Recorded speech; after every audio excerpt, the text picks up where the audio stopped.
Haleluya. Twarasenze kuwa gatanu, ariko umurimo w'Umwuka Wera ntabwo urarangira muri twebwe. Kuwa gatanu kandi tuzasenga, tuziza kuva mu gitondo tuze nimugoroba, turangizanya hano duhimbaza Imana, tumva ijambo ry'Imana. Intego rero ni iyi.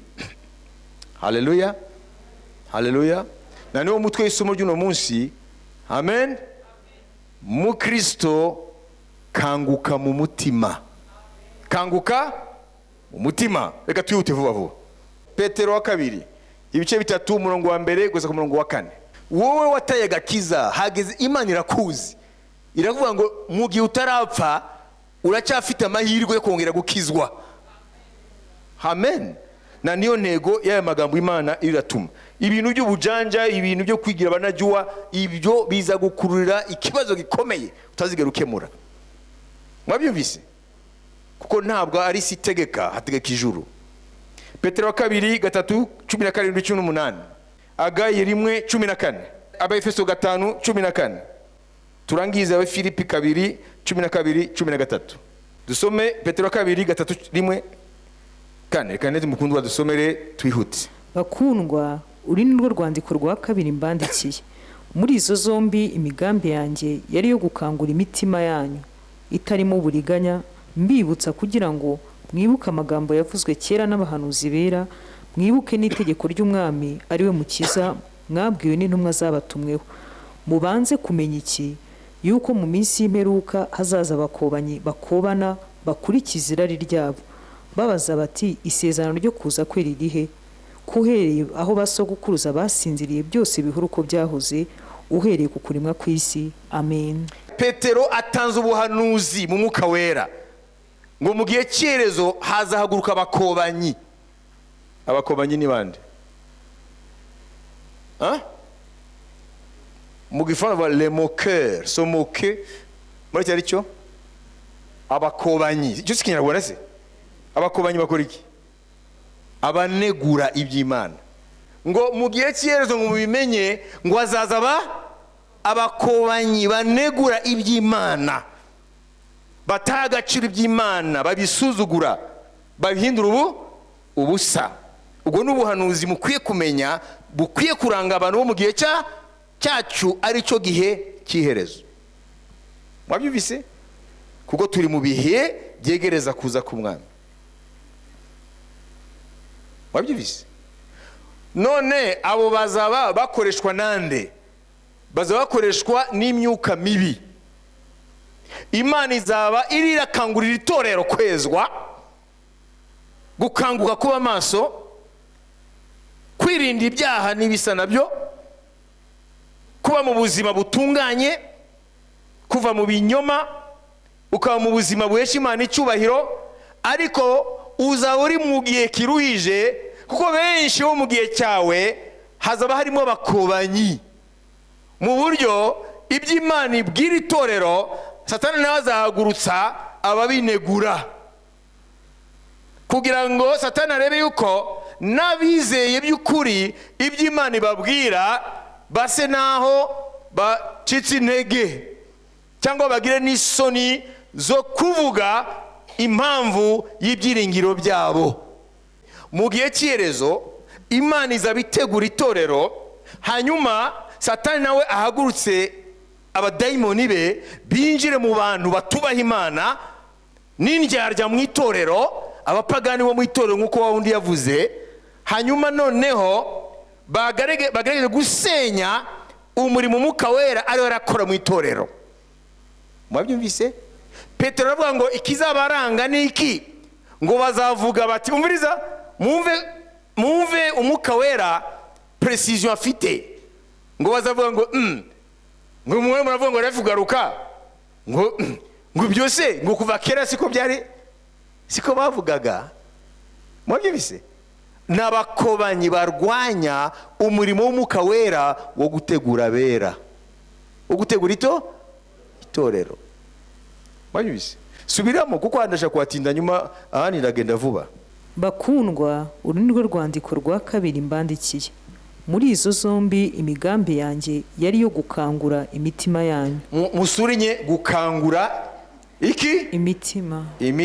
Niyo mpamvu titre ya message no munsi umutwe ngo mu Kristo kanguka mu mutima, kuko ni ijambo ry'Imana rivuga ngo intego yo kubandikira nukugira ngo nkangure imitima yanyu. Bivuga ngo rero imitima irasinzirizwa mu mwuka n'abadayimoni, kuko hakanguka wasinziriye. Kuvuga ngo mu mwuka abantu barasinziriye.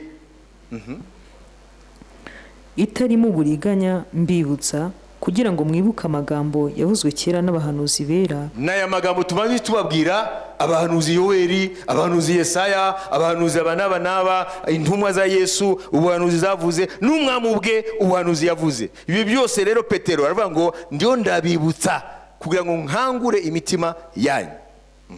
Mwibuke n'itegeko ry'umwami ari we mukiza mwabwiwe n'intumwa zabatumweho. Mubanze kumenya iki, yuko mu minsi y'imperuka hazaza abakobanyi. Mu minsi y'imperuka turimo hazaba abakobanyi, bakobana bakurikiza irari ryabo. Ko abo bantu mu bisanzwe ntabwo biyanga ngo ntibajye mu ijuru, buzira irari ry'isi. N'abantu bitwa ngo bari mu nzu y'Imana ariko buzuye amarari y'isi gusa. Bashaka gutunga ibya kanaka, bashaka gutunga ibiriya, bakagenda birata ibyo batunze, aho kwirata umwami bakirata ibyo batunze, kandi bakitwa ko ngo nabumwami. Komeza. Babaza bati isezerano ryo kuza kwe ririhe? Ngo isezerano ryo kuza kwe ririhe? Abo n'abakobanyi. Uhereye aho basogokuruza basinziriye byose bihora uko byahoze, uhereye ku kuremwa kw'isi. Amen. Wajya ubizi ubu ni umurimo w'abakobanyi. Ntabwo murahura nabo? Ndazi ko muhura nabo. Bitwa nuhura nabo umenye ko nabo bafite ubuhanuzi bwabo bwabavuzeho. Tugendere muri Petero wa 2:3-10-18. Nuko rero bakundwa, ubwo muburiwe hakiri kare. Mwaburiwe hakiri kare? Ni bande baburiwe hakiri kare? Nimwe byumvise se? Uno munsi Petero arababwira mwebwe, arabwira twebwe ngo ko muburiwe hakiri kare, ko nago murapfa muracyari bazima kandi muri mu itorero. Ni mwebwe rero mwumva. Mwirinde mutayobywa. N'uburiganya bw'abanyabyaha mukarika gushikama kwanyu. Abo bakobanyi abadayimoni barakoresha kugira ngo bambure gushikama kwanyu, la fermeté dans le Seigneur. Nta yindi ntego. Mwabyumvise? Satani yabonye ko itorero rishikamye biramurya, ahita hagurutsa abakobanyi. Ahubwo mukurire mu buntu bw'Imana no kumenya Yesu Kristo umwami wacu n'umukiza, icyubahiro kibike none n'iteka ryose. Amen. Hiyo makofi kwa Bwana Yesu Kristo.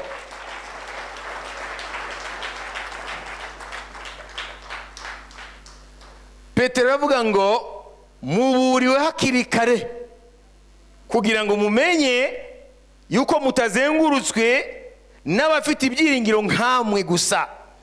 Mumenye ko si bose bakangutse, mumenye ko si bose bagihagaze, mumenye ko si bose mu mitima yabo bacyogeza umwami w'ubugingo.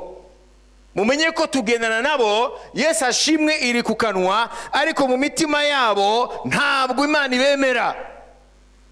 Abo rero muzabamenyera ku magambo n'utugambo twabo, banegura ibyo umwuka yavuze. Kandi intego ya Satani muri abo bantu ni ukugira ngo abambure gushikama kwanyu. Abo rero ntabwo muzahura nabo mu batizera. Uko utizera nta kuvuga ngo nta Yesu ariho, muvuga muti nibisanzwe kuko ntabwo amuzi. Aba rero bakobanyi bari hehe? Bari mu itorero. Mwabyumvise? Muvuga muti bari mu itorero. Mubivuge cyane. Muvuga muti bari mu nshuti zanjye. Muragendana. Uzabimenya gute se? Uzabimenya ari uko umumvise amagambo n'utugambo. Tutagukomeza gushikama mu mwami no mu byiringiro.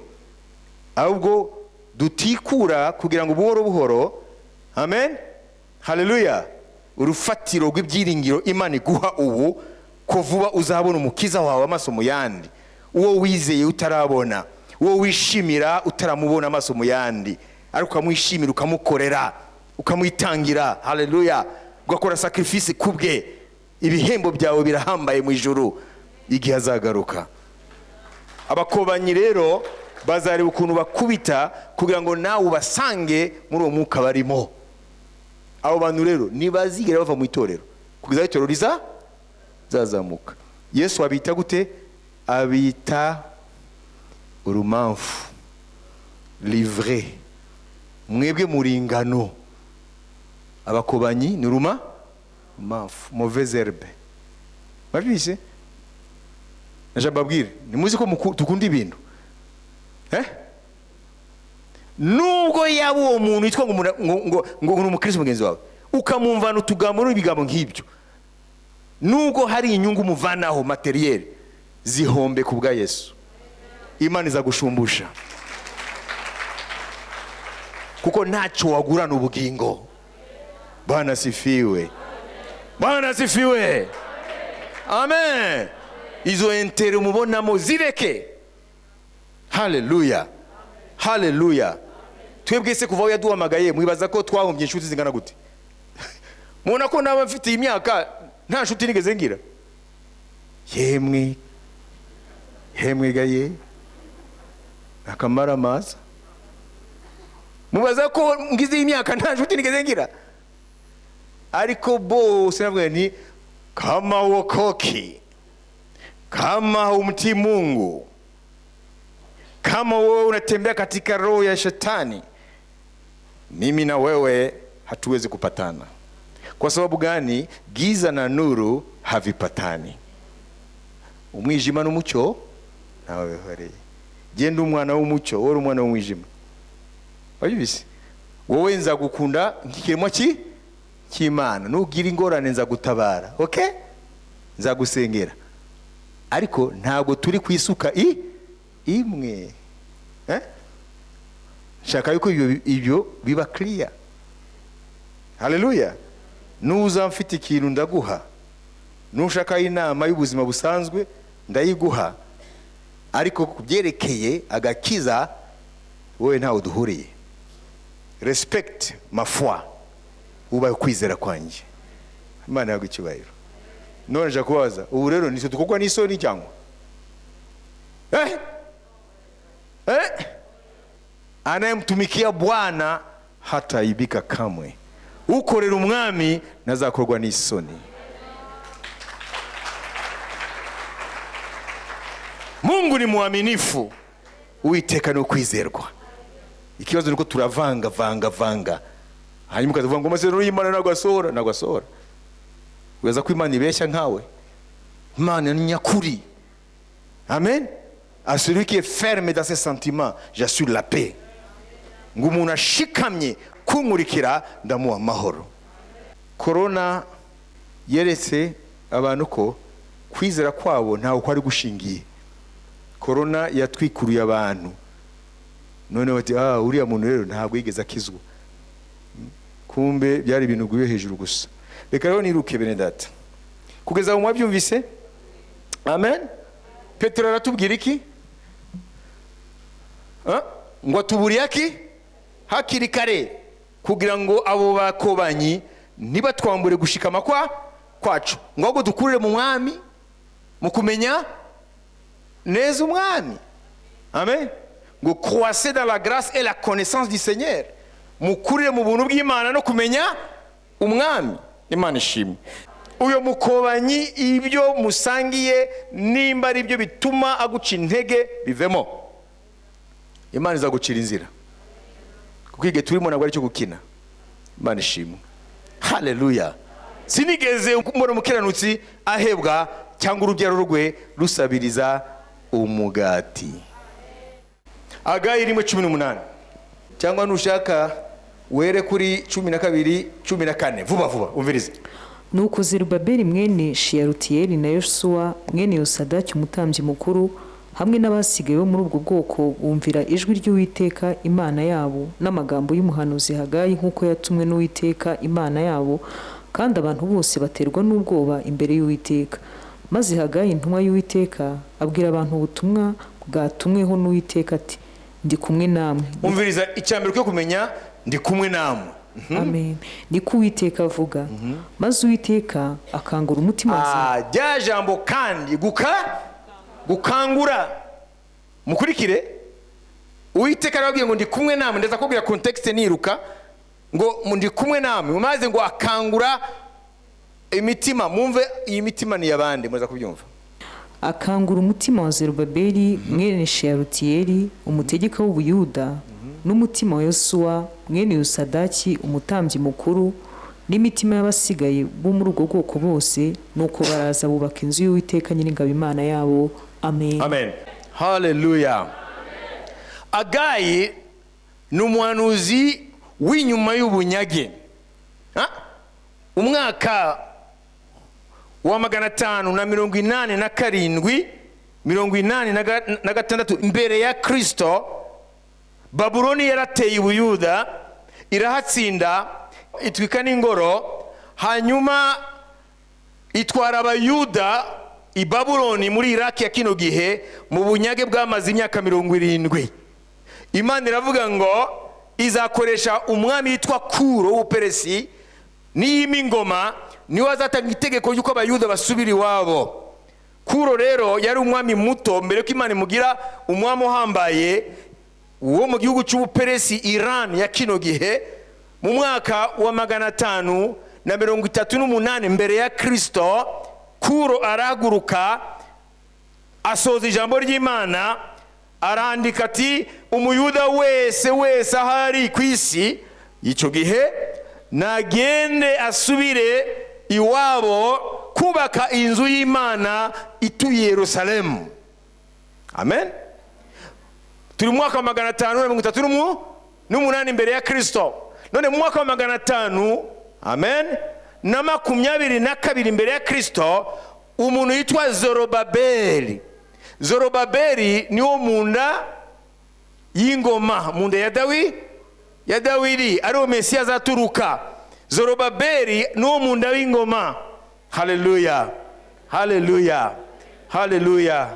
Zorobabeli rero aturuka munda y'ingoma, Imana ihabwa icyubahiro, binyuze muri Yosefu geza kuri Dawidi. Mu ruhande rwa se aturuka munda y'ingoma, mu ruhande rwa nyina nawe binyuze kuri Mariya, bikagenda bigarura kuri Dawidi, bigakomeza no kuri Yuda, ariwe ukomokamo umuryango wa Yuda. Zorobabeli rero niwo munda y'ingoma mu mpande zombi z'ababyeyi be. Zorobabeli mu mwaka wa 522 mbere ya Kristo ahagurukana na contingent cyangwa Abayuda bangana 50,000. Nibo ba mbere bavuye mu bunyage. Mwabyumvise? Noneho bageze rero iwabo, Zorobabeli yari kumwe n'umutambyi mukuru yitwa Yosuwa. Haleluya, haleluya, mwene Yosadaki. Zorobabeli, haleluya, ni mu ruhande rw'imiyoborere, mu ruhande rwa administration, kubera ko ni gikomangoma. Mu ruhande rw'iby'umwuka hariho umutambyi mukuru Yosuwa, amen, mwene Yosadaki. Noneho abo nibo les autorités babiri, autorité politico-administrative, nuvuga imiyoborere. Umwami Kuro asimburwa na Darius amaze gupfa. Darius akomeza ijambo rya Kuro, yemera bari Abayuda yuko bafite uburenganzira bwo gusubira iwabo. Zorobabeli yemerwa n'umwami Darius wasimbuye Kuro, nuvuga ngo umwami w'amahanga ufite ubutware bw'amahanga icyo gihe, ubutware bw'isi icyo gihe, aremera ko Zorobabeli ari we aha uburenganzira bwo kuyobora Ibuyuda, kugira ngo yanzuye y'Imana yashenywe na Nebukadinezari yongere kubakwa. Mwabyumvise? None mu by'umwuka agafashwa n'umutambyi mukuru Yosuwa mwene Yosadaki. Amen. None akaba ariho na rubanda rero, Abayuda b'abaturage bagezeyo rero batangira kubaka igicaniro. Nibo bahereye kandi niko bikwiye kumera. noneho mu gihe barangiza igicaniro bashaka kwataka rero kongera kubaka ingoro, amoko abakikuje y'abanyakanani yaho ahantu muri Palestina abari basigaye aho barigaruriye n'igihugu cyabo, barabatera ubwoba abo basanze mu gihugu. Bamaze kubatera ubwoba, gahunda yo kubaka ingoro y'Imana yo kwongera kuyubaka irahagarara. Bamaze kubaka igicaniro, imaze guhagarara rero, umviriza, buri umwe wese rero yita mu kwisana. Mwabyumvise? Buri umwe wese urumva bavuye mu bunyage atangira gute? Kwisana. Atangiye nayo kubaka inzu ye. Mwabyumvise? Atangiye kubaka ekonomi ye. Inzu y'Imana barayireka. Kontekste murayumva? Bamaze kuyireka rero, Imana ihagurutsa Agayi nkuko yahagurukije Zakariya, kuko abo bose n'abahanuzi b'inyuma y'ubunyage. Uyu Agayi ni umuhanuzi ugira 10 mu bahanuzi 12 bita les petits prophètes, abahanuzi bato.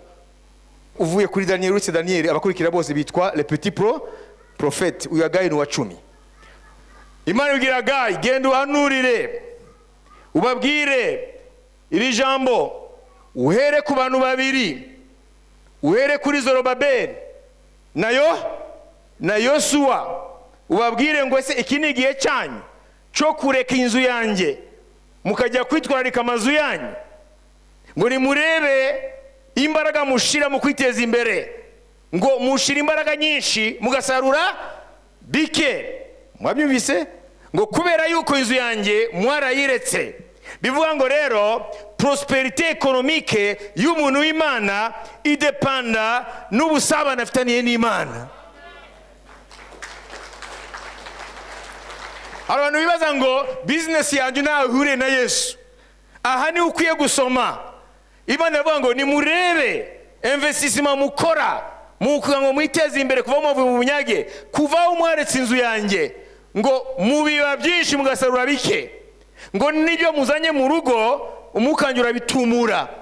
Imana iravuga ngo l'économie cyangwa amikoro y'umuntu w'Imana, haleluya, haleluya, haleluya, adepanda n'ubusabane afitaniye n'Imana. Nubwo wagenda mu manyanga ukita umuntu w'Imana ugatunga ibya mirenge, Imana izabitumura rimwe. Uzasanga nta kimwe ufite, usubiye inyuma ya wari uri imbere, kubera yuko wowe nagura umupagani, wowe waramumenye. Imana ihabwa icyubahiro, Imana ihabwa icyubahiro. Noneho ngo nimurebe rero impamvu nuko mwaretse inzu yanjye, ngo noneho umviriza, ngo mumenye ibi. Icyambere, Zorobabeli komera, Yosuwa mutamyi mukuru komera. Amen. Namwe rubanda b'Abayuda komera. Mbere ko nkomeza message y'Imana, kubera iki atavuze ngo Abayuda mwese komera? Kubera iki yabanje ku bayobozi babo? Amen. Umuyobozi w'ibya politike, ruvuga imiyoborere, nizo Zorobabeli komera. Umuyobozi w'iby'umwuka n'umutamyi mukuru Yosuwa komera. Hanyuma yamara kuvuga ngo komera, akavuga ngo namwe rero Abayuda mwese mukomere. Kubera iki? Kubera yuko hari impamvu iri mu magambo akurikira, ngo ndi kumwe namwe, ngo nimuhaguruka kubaka inzu yanjye, ngo ndi kumwe namwe. Hanyuma Imana irahita ikomeza ngo Imana imaze kuvuga ngo ndi kumwe namwe, komera, ndi kumwe namwe, Imana ihita ivuga ngo ukurikira, ngo Uwiteka amaze kubona ko Zorobabeli, Yosuwa umutamyi mukuru n'Abayuda bose bahindishijwe imishitsi n'ijambo rya Agayi ryavuzwe mu izina ry'Uwiteka, bagahinda imishitsi imbere y'ijambo ry'Imana, noneho ngo Imana yohereza umwuka wayo mbere na mbere mu mutima wa Zorobabeli, ubwa kabiri mu mutima wa Yosuwa umutamyi mukuru, bya gatatu mu mitima y'Abayuda bose, ngo barahaguruka nk'umuntu umwe bakora umurimo w'Imana. Nashaka kubabaza, kuko Imana yahereye kuri abagabo babiri, nubango iyo abayobozi b'itorero ryitwa ry'Imana ariho hose iyo basinziriye basinziriza n'itorero. Mwabyumvise? Niba umuyobozi atemera ibi bihe turimo ibyo ari byo ubwe arasinziriye n'abayobora barasinziriye, kuko impumyi ntishobora kuyobora indi impumyi ngo bombi bazagwa mu mwobo. Imana irabizi, ntabwo rubanda, ntabwo le peuple de Dieu, ubwoko bw'Imana, abo bayuda bashobora gukanguka bidaturutse ku bayobozi babo. Ese murabyumva? Imana ifite ordre de priorité gukora ibintu. Ngo Zorobabeli komera, Yosuwa mutambyi mukuru komera, namwe bayuda mukomere. Ngo noneho bamaze guhinda imishitsi imbere y'ijambo ry'Imana. Umviriza, Imana ikangura umutima wa Zorobabeli. Mu Kinyarwanda n'umutima, ariko bivuga ngo Dieu réveilla l'esprit. Nuvuga ngo n'umwuka wacu usinziriye. Imyuka irasinziriye. Ngo Dieu réveilla l'esprit de Zorobabeli. Imana ikangura umwuka wa Zorobabeli. Dieu réveilla l'esprit du souverain Josué. Imana ikangura umwuka wa Yosuwa. Hanyuma ubwa gatatu ngo Imana ikangura imyuka y'abayuda bose. Imana ihabwa icyubahiro. Nushaka ibigusinziriza genda mu bayobozi basinziriye, kuko ntashobora gukangura n'awasinziriye. Mwabyumvise? Nashaka mukurikira amagambo. Mwabyumvise? N'amagambo yande Imana yahereye ku mbaga, yaherehe ku bayobozi. Zorobabeli komera, Yosuwa mutambyi mukuru komera, chef spirituel Yosuwa komera, Zorobabeli governor, yari governor w'Ubuyuda komera, abayuda nawe mwese mukomere. Hanyuma bayindi imishitsi imbere y'ijambo ry'Imana, ngo Imana irazikangura umwuka wa Zorobabeli, Imana ikangura umwuka wa Yosuwa mutambyi mukuru, hanyuma ibona gukangura imyuka y'abaturage. Nuvuga ngo rero twebwe abayobozi b'itorero iyo dusinziriye nitumenye ibimenyetso by'ibihe, amen, tuzasinziriza nabo tuyobora. Ubutumwa bwacu buzaba ubwo gusinziriza. Imana igiye guha imodoka, Imana igiye guha urubyaro, yego Imana irabikora kandi Imana ishaka kubikora. Imana igiye guha amafamu, Imana igiye kuzamure mu ntera. Ubwo nibwo butumwa bazaguha, kubera ko ibyo bintu bavuga abisi barabiturusha. Icyo isi idashobora kuguha, haleluya, n'ubugingo buhoraho, n'agakiza k'ubugingo bwawe, haleluya. Amafaranga isi ishobora kuyaguha, ibyubahiro yabiguha, amafamu yabiguha, ibi byose mubona yabibaha, ariko ntibashobora kuguha ubugingo buhoraho. Na niyo mpamvu Imana ntabwo ishira imbere iyi mitungo y'isi, Imana ishira imbere ibihoraho. None Imana iratangiriye kuri Zorobabeli na Yosuwa, le chef du peuple, kuko nibakanguka na le peuple irakanguka. Umuyobozi wawe nasinzirira ntabwo azaguha ibikangura, kuko ntawukangura kandi nawe adakangutse. Nukuvuga ngo rero Imana itwigisha isomo rikomeye yuko tel est le chef spirituel, tel est l'église.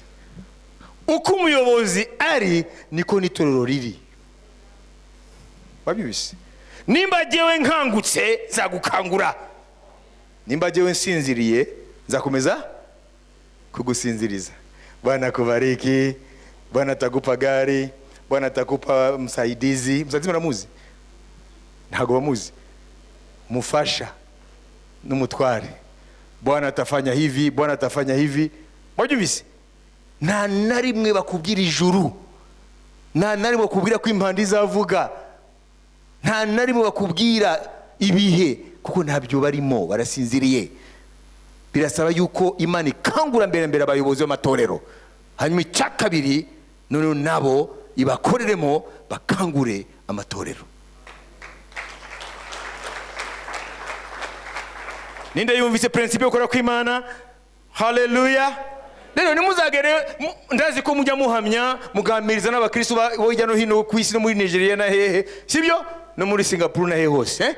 Rero niwumva ibi wabwira batabyumva ari mu gicuku, nuzawe kubera iki we mu itoro ryano ngo abyigisha, ntuzajye muri ibyo. Uzavuga uti bazoro babiri bawo n'abayosuwa mutabi mukuru ntibarakanguka. Ahubwo usengere abo bazoro babiri n'abayosuwa, nibakanguka n'abandi bazakanguka. Iyo ni order y'Imana yo gukora. Piga amagofi kwa Bwana Yesu Kristo. Abaefeso 5:14. Umviriza. Iyi ni order y'Imana rero ije rero kuri twebwe, itegeko ry'umwami. Nicyo gituma bivugwa ngo usinziriwe kanguka uzuke, Kristo abone uko akumurikira. Amen. Dore mu Gifaransa ngo toi qui dors, réveille-toi d'entre les morts afin que Christ t'éclaire. Ngo wowe usinzire mu bapfuye, kanguka Kristo akumurikire. Bene data, turi mu bihe aho benshi bapfuye mu mwuka. Amen. Bakwiye kubanza gukangurwa. Bakangurwa n'iki? Bakangurwa n'ijambo ry'Imana n'umwuka wera bijyanye n'igihe turimo. Hanyuma bamara gukanguka, Kristo akabamurikira. Wabyumvise? Dore etape. Kanguka wowe usinzire mu bapfuye, ubwo ni urupfu rwo mu mwuka. Wamara gukanguka, Kristo akumurikire.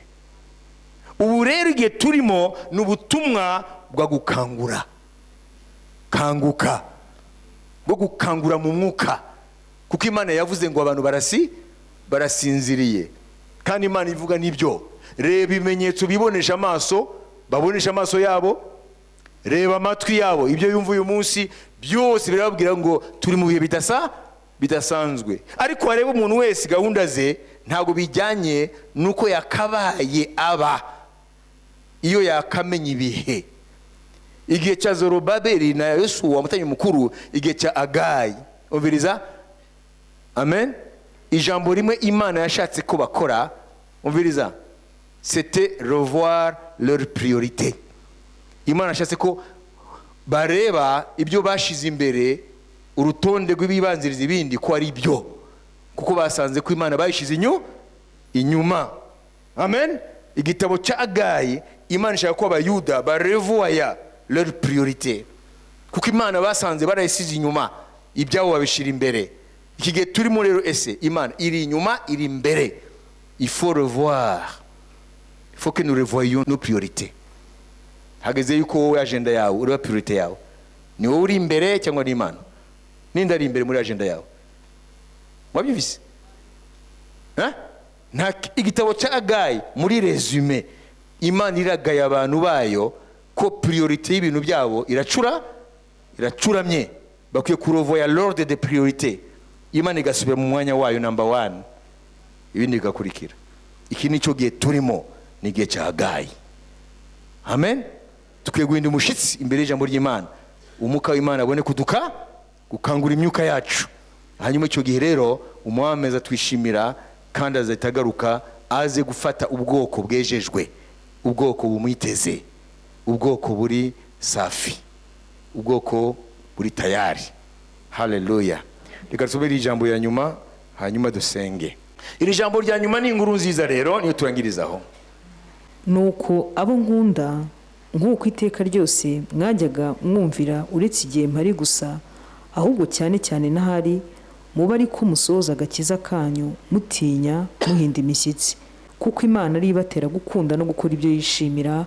Amen. Niri jambo bene data, Imana niyo ibatera gukunda no gukora ibyo ngo, car c'est Dieu qui produit en vous, dans notre esprit, le vouloir et le faire selon son bon plaisir.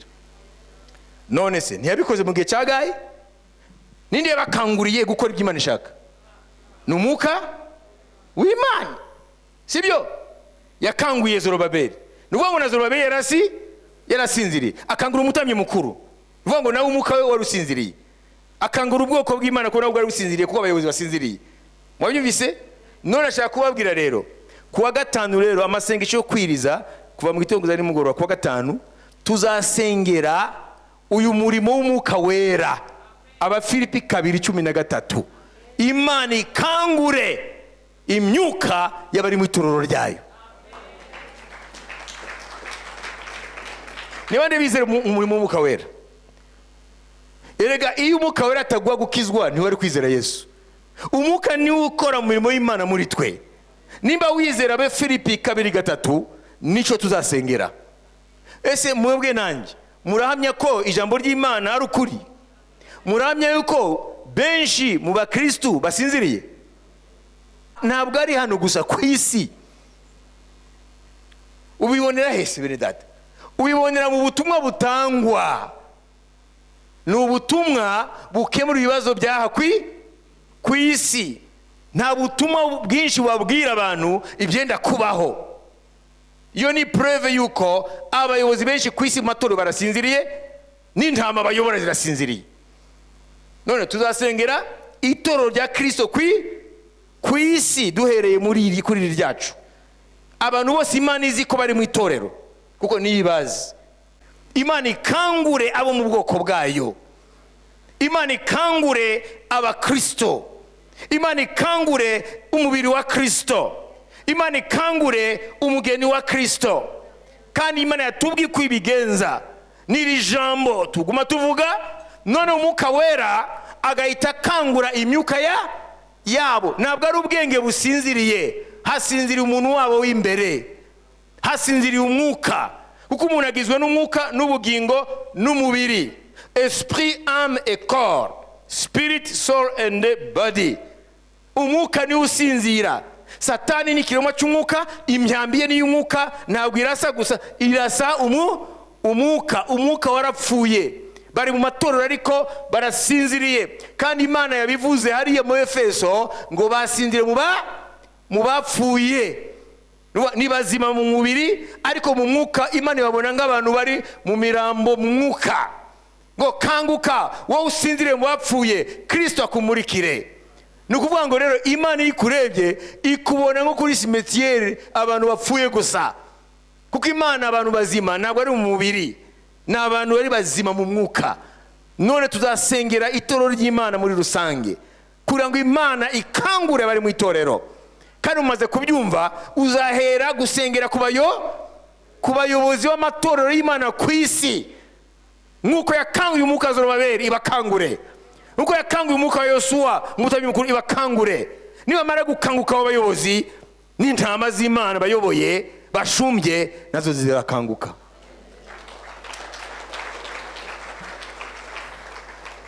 Ndizera umurimo w'umwuka wera ngo niwe adushiramo gushaka no gukora ibyo Imana ishaka.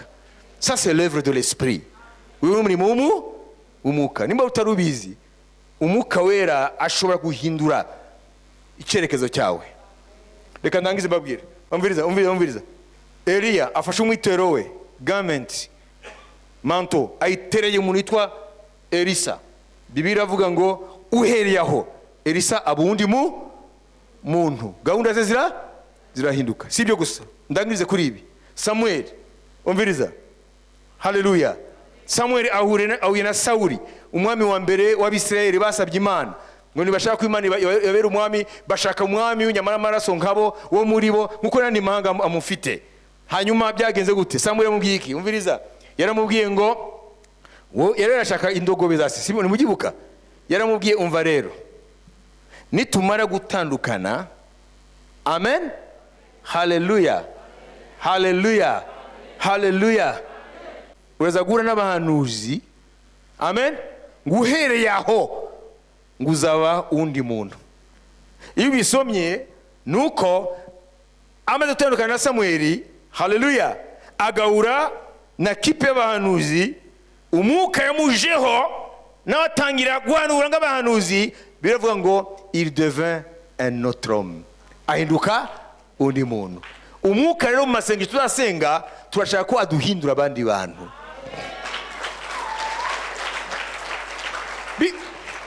Bitu ya madini wacha nta bugingo buba mu madini. turashaka ko Imana ikangura ba Zorobabeli, ikangura ba Yosuwa, hanyuma n'intama zayo ziri munsi y'ubuyobozi bwabo zibone gukanguka. Nimba ubutumwa bwumvise atari ibintu by'imihango n'imigenzo, shima umwami umukomera amashi menshi.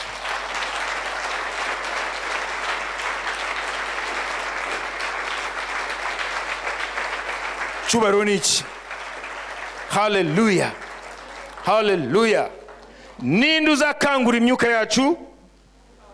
Umwuka wera. Amen, haleluya. Ariko tuzaspecifiye amasengesho yacu biriya byiciro bitatu.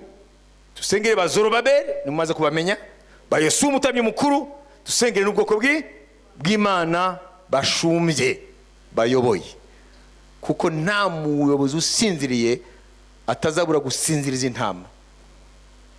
Icyo ni Imana ikwigisha uyu munsi. Bene data, uzasigara muri iyi si Imana ivuze, Imana izamubwira ngo ntako ntagize. Imana izazana kuri screen yo mu ijuru byose yaguhaye kugira ngo urokoke, ube tayari. Bati wabonye François ahagaze imbere hariya, ibyo biramurenga, dore inshuro zingahe yagwagaze imbere, yavuze ibi n'ibi, wari uhari, umutima wawe ukamunegura, hanyuma nawe Imana irabona mu mitima y'uyu muntu atekereza, hanyuma n'ibiki byose no kuri YouTube birahari, ngo ibise kubeka inagwa amahirwe yo kubyumva, ntako ntagize.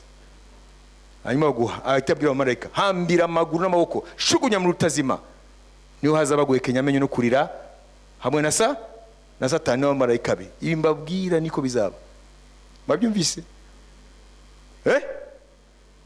Yewe ndababwira ibyo Imana ivuga, asigaye nimwe mukwiye kugira icyo mukora. Amen. Genda ndagwana urugamba rwanjye kugira ngo sinzasigare, nawe ugwane urwawe, twese turwane urw'umwami. Duhaguruke,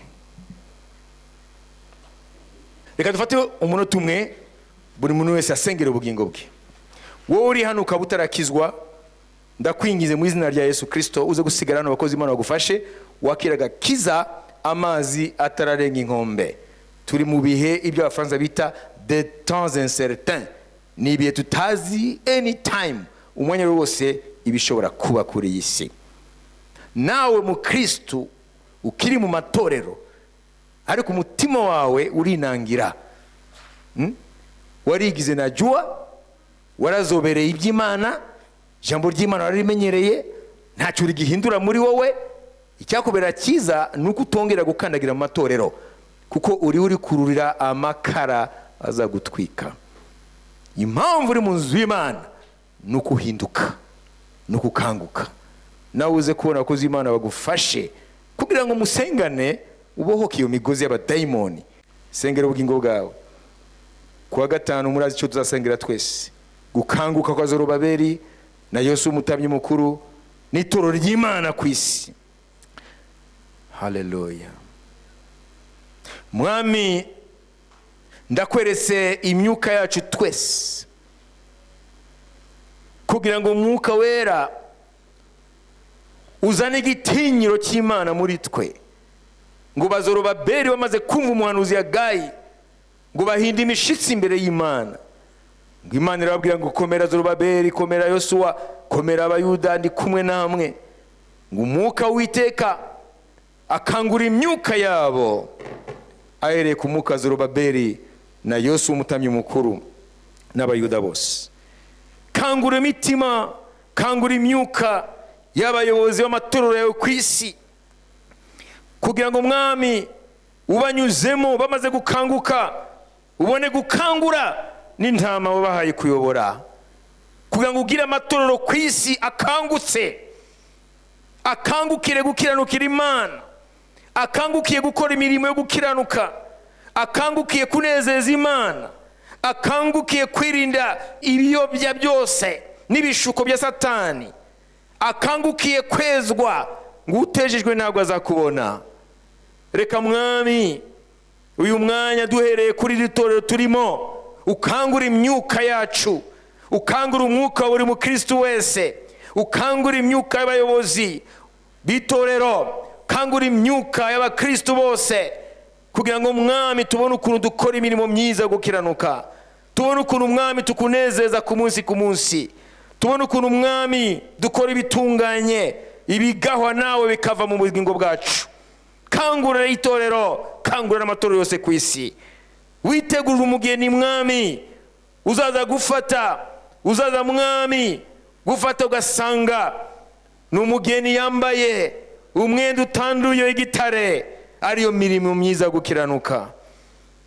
Kura mwami umwuka w'isi mu itorero mu izina rya Yesu Kristo. Ubutumwa butari bwo, l'évangile de prospérité, benshi bari inyuma yabyo.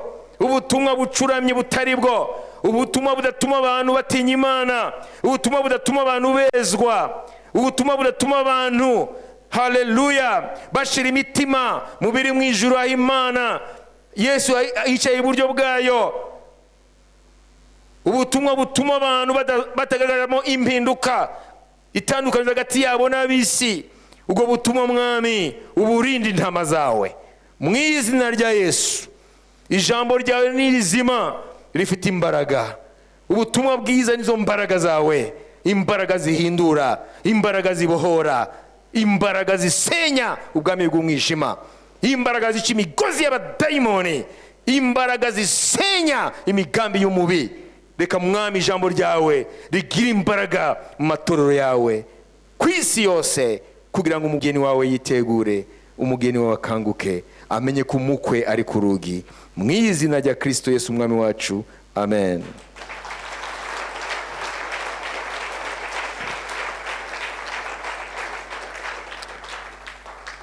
Ndibaza ko twese ku gatanu tuzasenga. Amen, amen, haleluya. Ni kuneza yawe, ni kuneza yanjye, ni kuneza itorero ry'Imana, ni bushake bwa nyiri itorero umwami wacu Yesu Kristo. Wewe wisengera ukanguke, abayobozi bakanguke bitorero, n'intama z'Imana ku isi zikanguke. Ibyo niyo biye turimo. Ntabwo umwami azadutungura twebwe ni tuguma muri iri jambo, umwami azasanga turi tayari. Dusinziriye dukangutse tuba turi tayari. Imana ishimwe. Ariko kizakubwira ngo niko byame kuva na kera, umenye ko wabaye umukobanyi. Reka tubahe umugisha. Ubuntu bw'umwami wacu Yesu Kristo n'urukundo rw'Imana no gusabana n'Umwuka Wera bijyana twese, amen. Shalom shalom, muzagira icyumweru cyiza.